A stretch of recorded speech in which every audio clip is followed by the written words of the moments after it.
Hinduism में अगर मैं पूछूं कि आप किस भगवान को मानते हैं, अगर मैं अलग-अलग से पूछूंगा तो सबका कुछ का जवाब सेम होगा, कुछ का मतलब डिफरेंट डिफरेंट होगा। कोई कहेगा कृष्ण मेरे ज़्यादा प्रिय हैं, कोई कहेगा राम मेरे ज़्यादा प्रिय हैं, कोई विष्णु का नाम लेगा, कोई शंकर का नाम लेगा, कोई हनुमान का नाम लेगा। मतलब सब अपने अपने हिसाब से सब अपने अपने प्रिय भगवान का नाम लेंगे।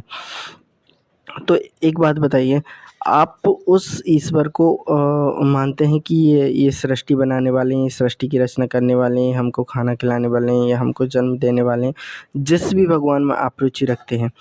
तो एक बात बताइए, पहली बात तो कि जो भी भगवान को आप मान रहे हैं, क्या वो मतलब कोई कह रहा है मेरे प्रिय राम हैं, तो राम ने सृष्टि बनाई, कोई कह रहा है मेरे प्रिय कृष्ण है, तो कृष्ण ने सृष्टि बनाई, कृष्ण ने इंसान बनाया।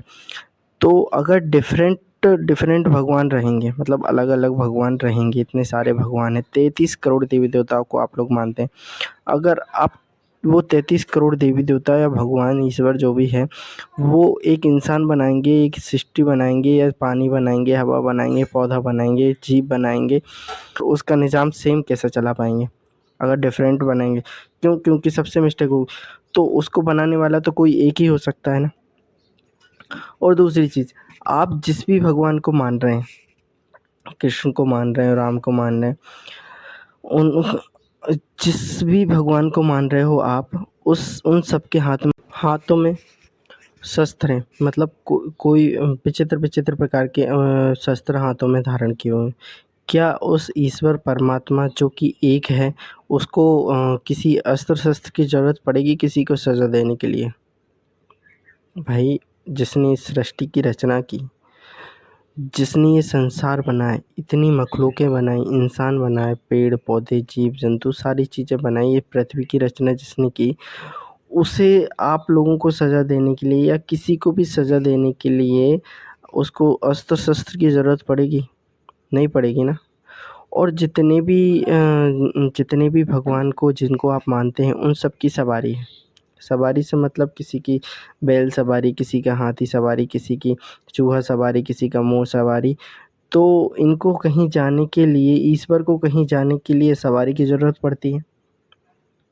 आप ये अपने दिमाग से सोचिए, क्या उनको सवारी की ज़रूरत पड़े? ईश्वर वो है जो इस सृष्टि को चला रहा है, और जहाँ से चला रहा है उसे पूरी सृष्टि में क्या हो रहा है, क्या चल रहा है, उसे सब वहीं बैठे-बैठे सब पता है। हर एक इंसान के बारे में पता है, हर एक मखलूक के बारे में पता है, हर एक पेड़-पौधे के बारे में पता है, तो उसे कहीं जाने की क्या ज़रूरत है? उसे कहीं जाने की क्या ज़रूरत है? वो ईश्वर तो वो ही है ना, जिसने जिसने इस सब चीज़ की रचना की है, वो सब वहीं बैठे-बैठे सब कर ले, उसे कहीं जाने की ज़रूरत ना हो। तो उसे कहीं, अगर उसे कहीं जाने की ज़रूरत भी पड़ेगी, तो वो इन चीज़ों का सहारा लेगा क्या? घोड़े, बैल, हाथी, घोड़ा, इन सब चीज़ों की ज़रूरत पड़ेगी क्या कहीं भी जाने के लिए?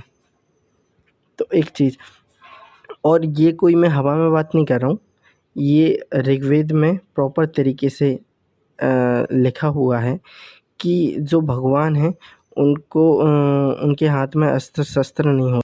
मंडल नंबर 7, 8 और ये आर्य प्रकाशन का छपा हुआ है। इसमें आ जाइए मंडल नंबर 8, सूक्त नंबर 17, मंत्र नंबर 10। इसको पहले संस्कृत में देखिए आप। दीर्घस्ते अस्तवंकुशो येना वसुम पर्यच्छंसी यजमानाय सुनवते। और हिंदी यहाँ पे देखिए, भगवान कोई अस्त्र शस्त्र नहीं रखता है, भगवान कोई हथियार धारण नहीं करता, अर्थात हथियार धारण करने वाले पूर्ण परमात्मा नहीं होते। देखा आपने इस वीडियो में, यजुर्वेद में साफ तौर पे ये लिखा हुआ है कि शस्त्र रखने वाला कोई भगवान नहीं हो सकता।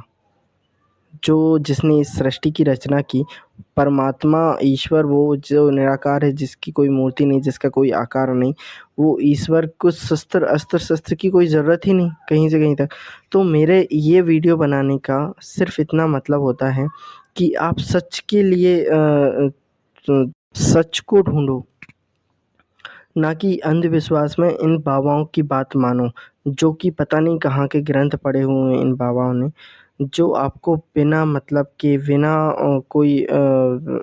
बिना कोई सबूत के कुछ भी अपने मन से बोलते हैं, और आपको सच से बिल्कुल दूर रखे हुए हैं। तो आप सच को ढूँढो, सच जहाँ है उस साइड जाओ, जो ईश्वर है, जो ईश्वर अल्लाह परमात्मा जो है उसका कोई आकार, रूप, मूर्ति कुछ भी नहीं है।